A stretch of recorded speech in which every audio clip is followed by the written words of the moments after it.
한국 유엔 제재 위반 여부에 칼을 뽑은 미국. 국민 절반 이상이 비핵화 이후 남북 경협 지지. 문재인은 태풍이 휘몰아치는 국가 위기 상황에서도 A4용지를 절대 손에서 놓지 않았습니다. 문재인은 과로나 스트레스로 실신에 쓰러져도 북괴는요? 라고 할 것입니다. 문재인은 24시간 온통 북괴만을 생각하는 애정으로 충만해 있습니다. 강현재 변호사가 문재인 정부에 대해 빨갱이가 아니기를 진심으로 빈다고 밝혔습니다.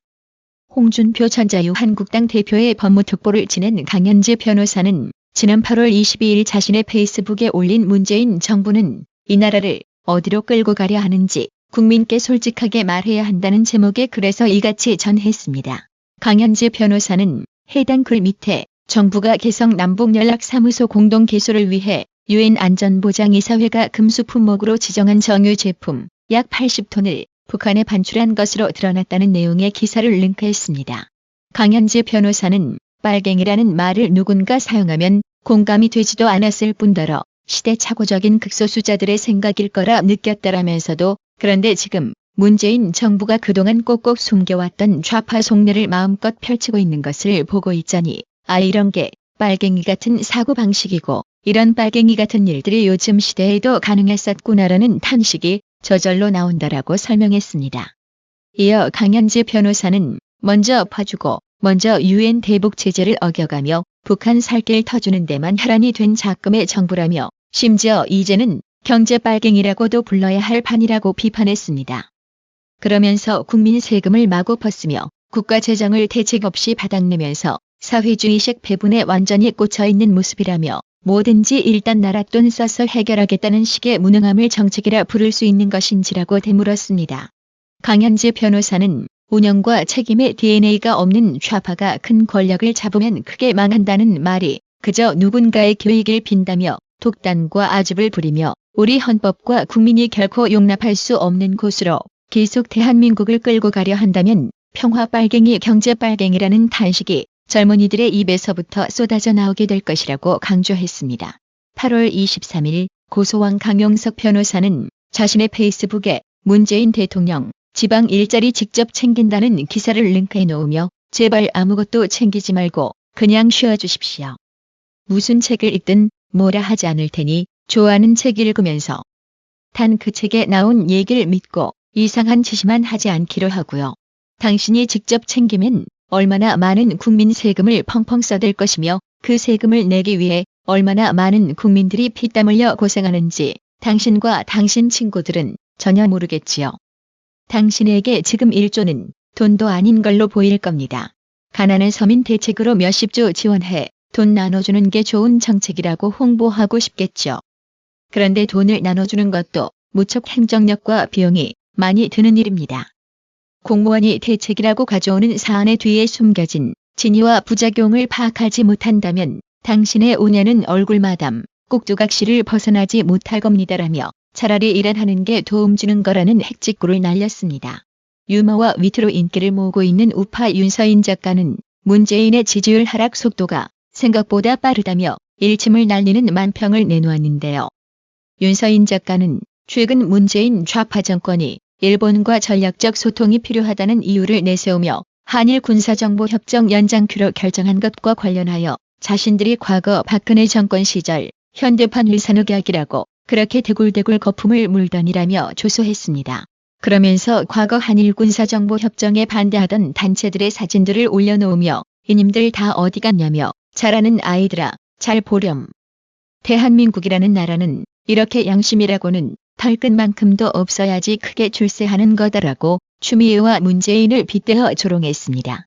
문재인 좌파 정권이 개성공단 내 남북공동연락사무소, 이하 남북사무소 개소 등 남북교류 사업을 추진하는 과정에서 석유, 경유를 제외하고도 10억 원 상당의 대북 제재 금지 품목을 북한에 추가로 반출한 사실이 드러났습니다. 특히 미국이 남북사무소 운영 물자 제재 면제에 동의하지 않자 전기 공급이란 우회 수단을 선택해 개소를 강행키로 확정했고 이에 미 국무부가 제재 결의 위반 여부를 살펴보겠다고 밝혔습니다. 이에 따라 남북사무소 꼼수 개소를 계기로 북한 비핵화와 평화체제 구축을 위한 한미 공조의 균열이 생기는 것이 아니냐는 우려가 나오고 있습니다. 정부가 북한 땅 개성에 남북 연락 사무소를 준비하면서 전기를 공급했었죠.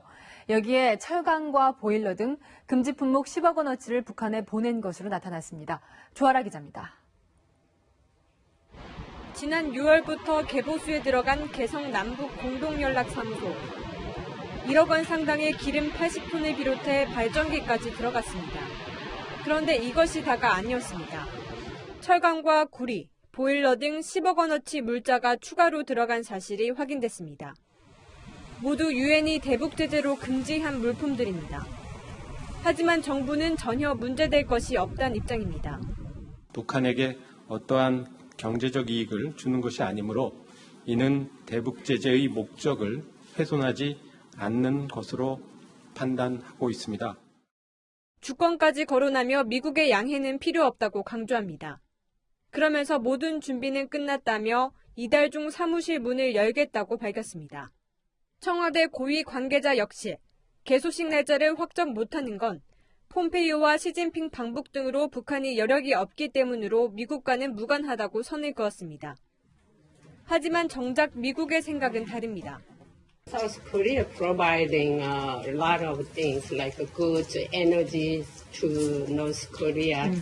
Is this a violation of sanctions against North Korea? What would it?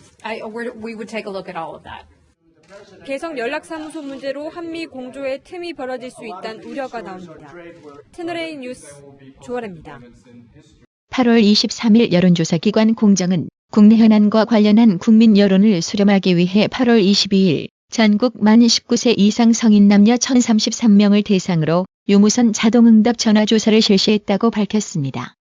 이번 여론조사에서 국민 55.3%가 북괴 석탄 문제에 대해 보다 더 철저한 국정조사를 해야 한다고 답한 여론조사 결과가 나왔습니다. 남북경제협력 질문에는 응답자의 60.0%가 먼저 핵 문제 해결 후 경제협력 추진을 선택했습니다. 먼저 경제협력 후 비핵화 추진은 34.5%, 잘 모르겠다는 5.5%로 집계됐습니다. 또한 드루킹 특검 연장에 관한 질문에서 응답자 54.0%는 철저한 수사를 위해 연장했어야 했다고 답했고 응답자 38.4%는 충분히 조사를 했으므로 종료하는 것이 옳다는 의견을 보였으며 잘 모르겠다는 7.6%로 집계됐습니다. 국민 여론 허발나게 좋아하는 문재인 좌파 정권. 이번 여론조사 결과를 보고도 개무시하고 북괴 비핵화가 선행되지 않는데도 남북 경협 문제를 앞세워 한국 경제를 말아쳐먹게 만든다면 결코 국민들은 좌시하지 않을 겁니다. 시발 나에게 유리한 여론만 반영하고 불리한 여론에 눈 감는다면 앞으로 여론 운운하면 아가리를 찢어버릴 겁니다. 김성권님, 변자영님, 김종호님, 이건복님, 구독료 후원 너무 감사드립니다. 나라의 TV는 보다 더 양질의 컨텐츠를 생산하기 위해 자발적 구독료를 후원 형식으로 받고 있으니 많은 성원 부탁드립니다. 시청해주셔서 감사합니다. 구독은 꼭 눌러주세요.